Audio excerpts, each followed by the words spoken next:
So, kamusta po mga ka-Streetwise? Ako po si Takeru Miyamoto at welcome po sa aking munting channel. So, mga ka-Streetwise, ito, update lang po ito. Siguro aware naman po tayo na ang pinaka-plano po talaga ni PBBM ay gawing civilian yung operations po dyan po sa Ayungin Shoal. At dito po, parang nawawmali po talaga dito si Robin Padilla kasi mukhang iba po talaga yung pagkakaintindi niya. So, ganun po talaga na dito po, napaghahalata po natin na itong si Senator Robin Padilla ay hindi po talaga naintindihan yung mga bagay-bagay at pati na rin po yung mga iba nating kababayang Pilipino. Para makuha po natin yung narrative, ito, kwento ko na lang po sa inyo, okay? So ito mga kababayan, no? Dito po, base po ito sa balita po ng Net25, ang sabi dito, nais ni Pangulong Ferdinand Marcos Jr. na i-civilianize ang maging diskarte para sa issue ng Ayungin Shoal. Ayon sa National Task Force of the West Philippine Sea, spokesperson Jonathan Malaya. So, ayan yon. So, aniya, desisyon na ng mga mas nakakataas kung riresponde ang Pilipinas sa China gamit ang Philippine Navy dahil nais na mapanatiling mababa ang tension sa West Philippine Sea. Kaya sa ngayon, pawang mga Coast Guard lang ng dalawang bansa ang nag-aharap. Yon, mga kababayan. So, dito po mga kababayan, no, mukhang hindi po ata naintindihan ni Robin Padilla itong issue po na to at kahit po yung mga kababayan nating Pilipino. Kasi nga po mga ka-Streetwise, kung mababasa po natin yung mga comments po dyan po sa balita na yan, ito pakita ko lang po sa inyo yung comments ng mga ibang tao, no? At karamihan ng mga tao pala, ng mga Pilipino, ito po yung pakakaintindi nila. Okay, basahin natin to dito, no? Sabi dito, kung sibilyan ang tutungo sa laot, kayang-kayang banggain at palubugin sa laot, kawawa naman. Ano bang klaseng pag-iisip ni Junior? Nakadistino sa Sierra Madre ay members ng DOD military. Bakit civilian ang uutusan? Yan.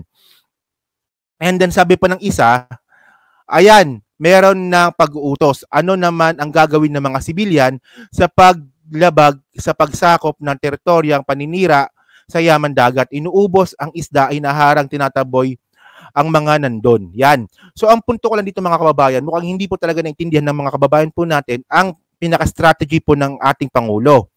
At ayan din po ang pagkakaintindi ni Robin Padilla.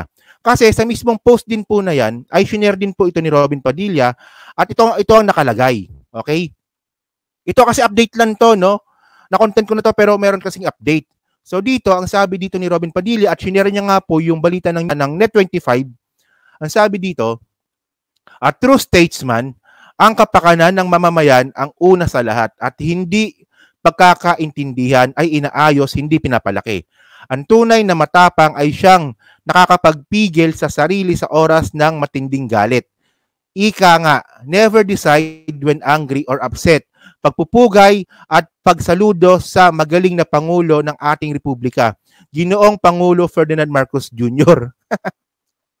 So, mga kababayan, ang pagkakaintindi po kasi ng mga kababayan nating Pilipino at kahit po si Robin Padilla ay hindi na po tayo gagamit ng mga military, Navy, or whatsoever, AFP, dyan po sa West Philippine Sea. Pero mga ka-Streetwise kasi, ang nangyari po kasi dito, yung catch kasi, hindi ata naintindihan yung sinasabi po ni Jonathan Malaya. So ang sabi kasi ni Jonathan Malaya, ito nais ni Pangulong Ferdinand Marcos Jr. na i-civilianize ang maging diskarte para sa issue ng Ayungin Shoal. Ayan ang punto dito. So ang pinupunto lang po kasi dito ni Jonathan Malaya ay yung Ayungin Shoal. Sobrang laki po ng West Philippine Sea at ang sinasabi lang po natin dito ay Ayungin Shoal. At ang Ayungin Shoal po ay nandun po yung BRP Sierra Madre. So ang sabi nga dito, no, ito para meron tayong reference. Sabi dito, resupply mission to BRP Sierra Madre in Ayungin Shoal successful. So ang ibig sabihin nito mga kababayan, ano ba yung pinaka-operations natin dyan po sa Ayungin Shoal? Kundi Sierra Madre lang po, yung resupply lang po ng Sierra Madre. So ang mangyayari po kasi dito, no, civilian ang magre-resupply po sa BRP Sierra Madre. So ano ba yung civilian? So ito po yung Philippine Coast Guard natin. Kasi po, ang Philippine Coast Guard po natin ay civilian. Parte po siya ng DOTR. So yun mga kababayan. So ang punto lang kasi dito mga kababayan, tuwan-tuwa si Robin Padilla na ang pagkakaintindi niya ay hindi na tayo gagamit ng military especially nga po ng Navy, kumbaga Coast Guard lang, sa West Philippine Sea. Ang pinupunto lang po natin dito ay yung sa Ayungin Shoal lang. Kasi nga po mga kababayan, meron pong update. So yung update po ngayon ay ito. So itong video po na ito mga kababayan, ito po ay military na naganap po sa West Philippine Sea, sa mismong territory po natin, nakasama po yung Canada. So ito po yung video na panoorin lang po natin, no?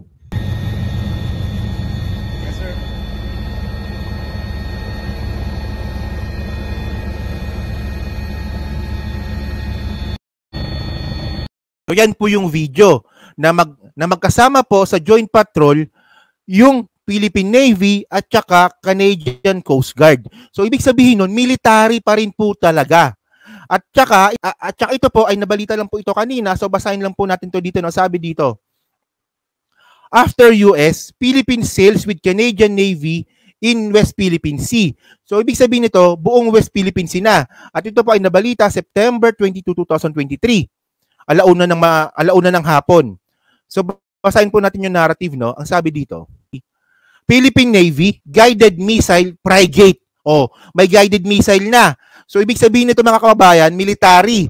So doon po sa mga kababayan po natin na hindi po nakakaintindi sa mga nangyayari, medyo kailangan po siguro mag-review po tayo ng konti. Yung sinasabi pong civilian ang magkakaroon po ng operation, ayan lang po yung sa Ayungin Shoal, na kung nandun nga po yung BRP Sierra Madre.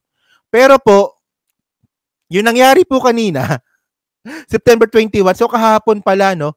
So yung nangyari po kahapon ay tuloy pa rin po yung military drills na gagawin at yung ginagawa rin po ngayon dyan po sa West Philippine Sea. Kasi alam naman po natin mga kababayan na magkakaroon po talaga ng joint patrol bago po matapos yung taon. Nakasama po dito yung Amerika, Japan, Australia, South Korea, kasama na dito yung Vietnam, Malaysia, at saka Canada.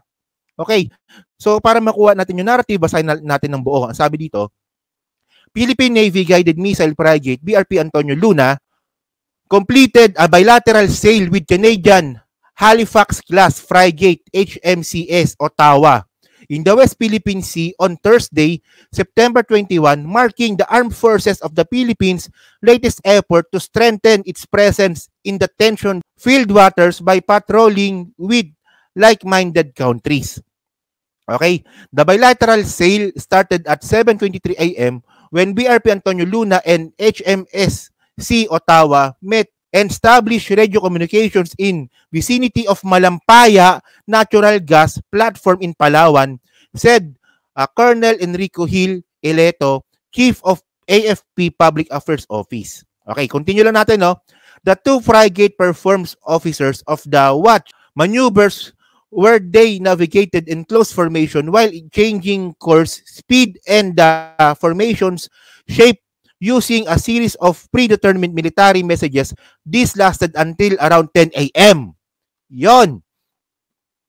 So ang punto dito mga kababayan po, dun po sa mga naniniwala at mga misinformed, kasi magkaiba kasi yung uninformed sa misinformed, at saka sa mga judgmental, hindi po natin gagamitin yung civilian sa buong West Philippine Sea, kundi lang po sa Ayungin Shoal lang po ito, na kung saan nga po yung BRP Sierra Madre. At syempre, pag sinabi nga po natin na civilianize, ito po ay yung Coast Guard natin. So, ang gusto ko lang sabihin dito mga kababayan, para kay Robin Padilla, less talk, less mistake. So, isipin niyo mga kababayan, no? Sa bawat sinasabi po ni Robin Padilla sa kanyang Facebook post, mukhang hindi niya po talaga naintindihan. Hindi niya po talaga naintindihan yung mga nangyayari. At syempre, medyo turn off ito kasi nga po, binoto po natin siyang senador. Ako, binoto ko siya. Nabudol po ako. So, iba yung pagkakaintindi ni Robin Padilla dito po sa plano po ng ating presidente at saka ng AFP. So, para sa akin po kasi mga kababayan, no, hindi po talaga wise na umatras pa tayo dito. Kung hindi po talaga tayo aware sa mga nangyayari, much better po siguro na magsaliksik pa tayo at saka pag-aralan po yung mga nangyayari. Kung hindi po natin naintindihan, so magtanong po tayo at magbasa rin po tayo para po hindi po tayo magmukhang parang si Robin Padilla. So yun na po mga ka-Streetwise, no? Update lang po ito kasi na-content ko na ito kanina. So kayo po mga kababayan, no? Ano pong masasabi nyo nga po dito na mukhang matutuloy na po talaga yung joint patrol na magaganap po dyan sa West Philippine Sea. At syempre, kapag sinabi nyo pong joint patrol, nakasama po dito yung mga ibang bansa, so, medyo maintriga kasi ito mga kababayan kasi nga po is mukhang magkakasalubungan. Magkakasalubungan lang pero sana wag magkaputukan, no? Magkakasalubungan po yung mga mga Chinese militia boat, yung Chinese Coast Guard at saka syempre yung joint patrol nga po na magaganap. So yun lang po, ano po masabi nyo nga po dito sa content po ngayon natin at saka kay Robin Padilla. So paki-comment lang po sa baba at binabasa ko pong lahat yan. So hanggang sa muli po, maraming salamat po sa inyong lahat. Ako po si Takero Memoto. Babush!